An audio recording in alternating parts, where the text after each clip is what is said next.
You know, it's always really hard to come up here and be told that I'm the real comedian or something like that, because it's definitely not true. I always feel like I'm up here doing my best, but sometimes it doesn't get a whole lot of laughs. But recently, I just came back from Salt Lake City, Utah. Real nice place, definitely recommend it for everybody to go. But I was there for a convention, and if you haven't been in the convention hall before, there's usually other conventions going on. The convention next to mine, though, was the Red Pill Expo. I know, exactly. And I gave it the benefit of the doubt. I was really hoping that they literally meant pills that were red and they were like marketing it. But no, absolutely not. It was exactly what we thought about it.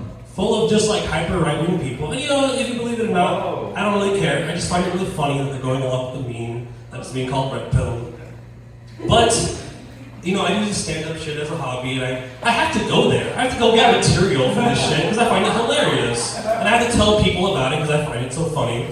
And, you know, I walk in there, and I need you guys to have like two mental images in mind. The first being when, you know, when kids do their like science fair projects and they have like their folded cardboard cutout things.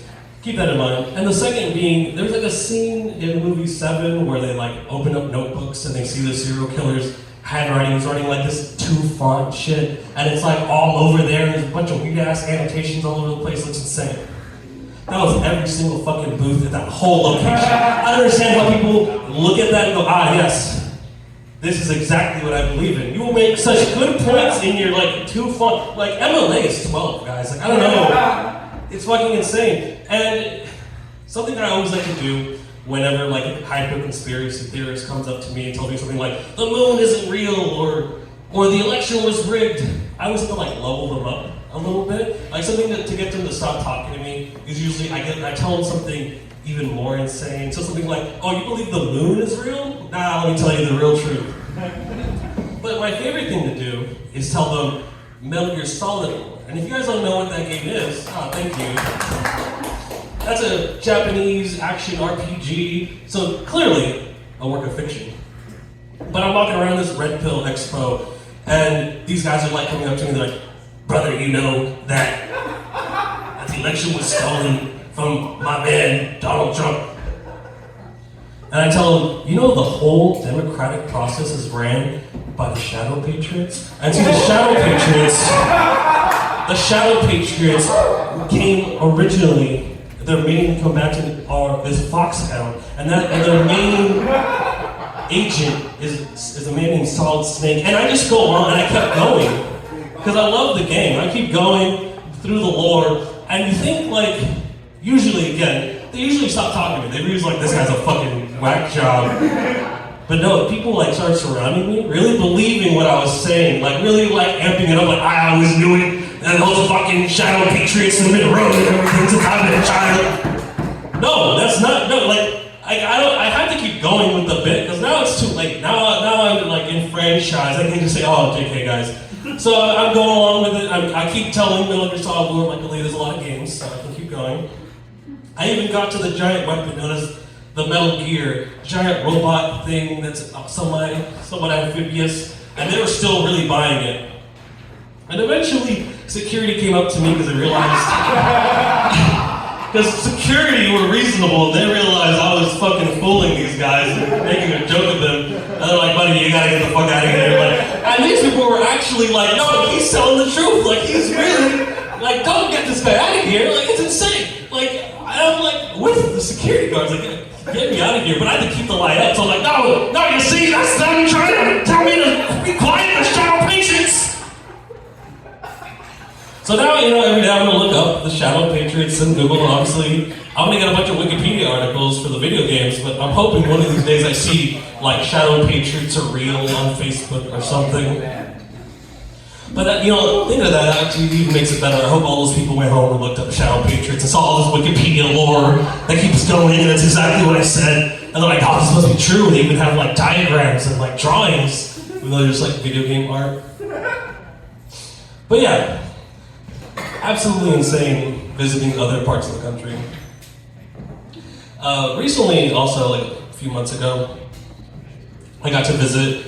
My job sent me to Ohio, state of Ohio. A lot of memes there, but you know, overall it's an okay place. But I met some people that were like, kind of my bosses there, and they were telling me like, oh, you know, we're from Michigan originally, and you know, we hate Ohio. I guess Michigan and Ohio really hate each other. Don't know much about it, but whatever. We really hate Ohio, but we realized Michigan is getting really gentrified, and we moved here because, you know, we wanted to make some more, and the housing was cheaper. So I just hate gentrification. And I'm like the only brown guy in a room full of white people, and I just sit there going, huh. So these rich white people moved in to your local area to make more because of the cheaper housing, forcing you to leave to another place. But then now you are also rich white people moving into another area because, like, you see the problem here, and they were just like dumbfounded. Like, that clearly that's completely different. It's like, no, you are exactly the problem, and you just are not seeing it whatsoever. Like, I just don't understand. I'm sure they follow the shadow patriot logic also, but who knows? But yeah, again, Ohio is pretty nice. As a Hispanic guy, though, the food there that is representative of Hispanic food, definitely not at all accurate. It was really frustrating. In particular, the first 2 days I was there, my job was like, hey, you know, me and my other coworkers are also native Californians. We're like, hey, we bought a taco truck for you guys, so the food's free. Just go up there, order your food. Awesome. Now, I don't have a whole lot of expectations for it, but I hope that it's at least edible. So I get in there, I look into this taco truck, sadly notice just 3 old white women making the food, so expectations lower even further. And I ask for an asada burrito, because that's like one of the easiest things you could possibly make. And I get my food, I go back to my desk in my office, and I unwrap it, and I bite into it. Now, I love In-N-Out more than most people. I love animal-style fries. I love Big Macs, for sure, most of more people. Absolutely adorable. But when I tell you, I've been into this fucking burrito, and there was Thousand Island dressing. Exactly.